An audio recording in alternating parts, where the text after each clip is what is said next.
स्वागत है दोस्तों मूवीज अड्डा ऑफिशियल चैनल के एक और नए वीडियो में। आज हम एक्सप्लेन करने वाले हैं हाल ही में नेटफ्लिक्स पर रिलीज हुई फिल्म ज्वेल थीफ को। तो चलिए शुरू करते हैं और जानते हैं इसकी पूरी कहानी। अगर वीडियो अच्छा लगे तो लाइक करें और चैनल को सब्सक्राइब जरूर कर लें ताकि आपको इसी तरह के ताज़ा और दिलचस्प कंटेंट मिलते रहें। कहानी शुरू होती है बुडापेस्ट में, जहां एक एग्जीबिशन में एक पेंटिंग की नीलामी चल रही होती है। ये पेंटिंग राजन ओलक नाम के एक बहुत ही फेमस लेकिन खतरनाक आदमी की होती है। उसे ये पेंटिंग इसलिए बेचनी पड़ रही है क्योंकि उसके अकाउंटेंट ने उसका सारा डाटा लीक कर दिया है, जिससे उसे 200 करोड़ रुपए का नुकसान हुआ है। अकाउंटेंट माफी मांगता है और कहता है कि वो जिंदगी भर मुफ्त में काम करेगा, लेकिन ओलक उसे बेरहमी से मार देता है। इसके बाद उसे पता चलता है कि उसकी पेंटिंग बिक चुकी है। तभी जेनिफर लोबो नाम की एक औरत उसे बताती है कि अफ्रीका का प्रिंस अपने साथ रेडसन नाम का हीरा लेकर मुंबई आ रहा है, जिसकी कीमत है करीब 500 करोड़ रुपए। राजा अफ्रीका के वर्ल्ड टूर पर निकला है और अगला पड़ाव है मुंबई। ओलक सोचता है कि अगर इस हीरे को चुरा लिया जाए तो उसके सारे नुकसान की भरपाई हो जाएगी। लेकिन ये काम कर सकता है सिर्फ एक ही आदमी, रेहान रॉय। रेहान एक शातिर कॉन आर्टिस्ट है, जिसे लोग ज्वेल थीफ के नाम से जानते हैं। वो 3 साल पहले इंडिया छोड़ चुका है क्योंकि पुलिस उसके पीछे पड़ी थी। बुडापेस्ट में उसकी मुलाकात होती है अपने छोटे भाई अभी से, जिससे पता चलता है कि उनका परिवार एक बड़ी मुश्किल में है। राजन ओलक ने उनके हॉस्पिटल को 10 करोड़ रुपए की डोनेशन दी थी, जो असल में ब्लैक मनी थी। अब वो लोग ब्लैकमेल कर रहे हैं, अगर बात बाहर निकली तो बाबा जेल जा सकते हैं। रेहान को बुलाने का मकसद साफ है, ओलक एक बड़ी चोरी करवाना चाहता है। रेहान इंडिया आने से पहले अपनी हैकर दोस्त से बात करता है, फिर पुलिस के 2 ऑफिसर को बेवकूफ बनाकर मुंबई पहुंच जाता है। वो ओलक से मिलता है और कहता है कि ये काम सिर्फ चोरी का नहीं होगा, ये 50-50 की पार्टनरशिप होगी। उससे पता चलता है कि हीरे की डील बाटलीवाला से होने वाली थी, लेकिन अब मूसा भाई से होगी क्योंकि बाटलीवाला गिरफ्तार हो चुका है। उधर पुलिस भी रेहान की तलाश में बुडापेस्ट से मुंबई निकल पड़ी है। मुंबई में रेहान की मुलाकात होती है फरा से, जो राजन ओलक की वाइफ है। उसे देखकर रेहान समझ जाता है कि वह खुश नहीं है। वो उसे बताता है कि उसने उसे 3 साल पहले एक एग्जीबिशन में देखा था, लेकिन फरा साफ कहती है कि वह वहां कभी गई ही नहीं थी। अगले दिन रेहान और ओलक पहुंचते हैं उस एग्जीबिशन में, जहां अगले हफ्ते दुनिया का सबसे कीमती हीरा रेडसन रखा जाने वाला है। यहाँ पहुंचकर वो सिक्योरिटी को अच्छे से स्कैन करते हैं। गार्ड्स की संख्या तो बहुत है, लेकिन असली खतरा तो वो लेजर प्रोटेक्शन है जो हीरे के रूम को चारों तरफ से कवर करता है। अगर कोई लेजर को छू भी ले तो या तो वो 5 सेकंड में जल जाएगा या फिर गार्ड्स आकर उसे धर लेंगे। लेकिन रेहान है कोई आम चोर नहीं। उसे पता है कि इस लेजर सिस्टम का कंट्रोल जेनिफर के पास है, जो इस एग्जीबिशन की ओनर है। और अगर जेनिफर से पासवर्ड मिल जाए तो पूरा लेजर सिस्टम डीएक्टिवेट हो सकता है। अब रेहान को चलनी है एक चाल, और तभी हमें फ्लैशबैक में दिखता है वो पल जब रेहान ने मुंबई छोड़ा था। 3 साल पहले जब उसके पापा को रेहान की चोरी के बारे में पता चला, उन्होंने उसे थप्पड़ मार दिया था। रेहान अपने पापा से पहले से ही नाराज था क्योंकि वो अपनी पत्नी यानी रेहान की मां को नहीं बचा पाए थे। गुस्से में रेहान ने मुंबई छोड़ दी और बुडापेस्ट चला गया। अब कहानी वापस प्रेजेंट में आती है। रात को रेहान और फरा की बातचीत होती है। फरा बताती है कि वो मजबूरी में ओलक के साथ है। रेहान कहता है, मैं तुम्हें इस कैद से आजाद करूंगा। अगले दिन रेहान और ओलक मिलकर जेनिफर से पासवर्ड चुराने का प्लान बनाते हैं। रेहान चुपचाप एग्जीबिशन में घुसता है, सिक्योरिटी अलार्म एक्टिव करता है और जेनिफर के रूम में छिप जाता है। जैसे ही जेनिफर पासवर्ड डालती है, रेहान उसे देख लेता है और बिना कोई शक दिए वहां से निकल भी जाता है। अब पासवर्ड रेहान के पास है।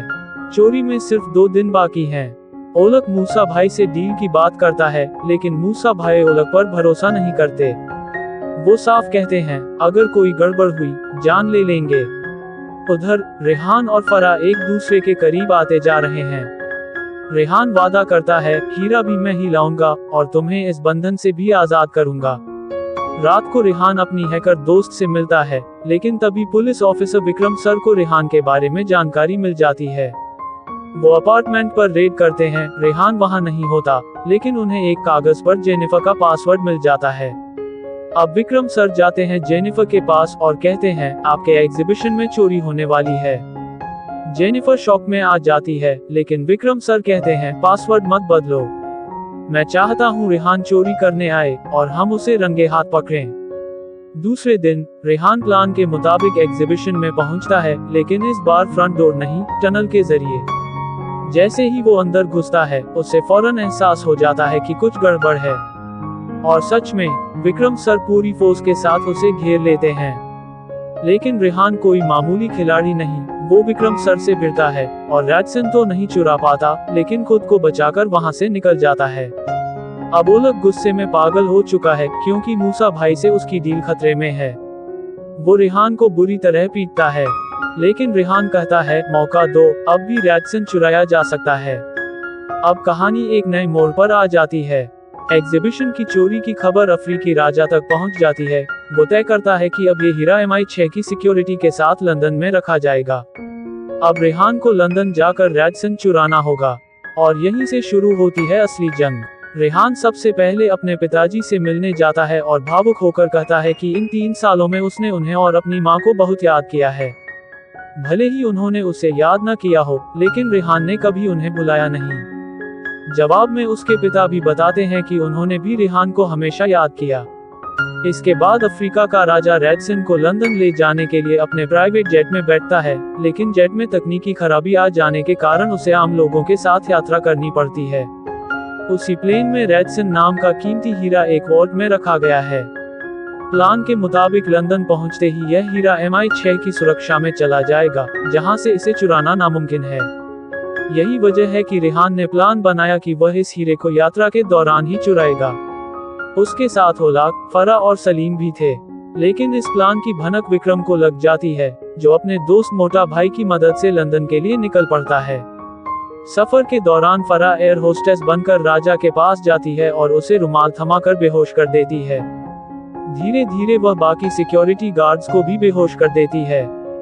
लेकिन तभी राजा की तबीयत बिगड़ने लगती है, क्योंकि फरा ने गलती से उसे बेलाडोना दे दी थी।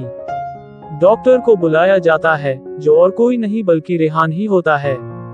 रेहान स्थिति को देखते हुए कैप्टन और एयर होस्टेस से इमरजेंसी लैंडिंग की मांग करता है।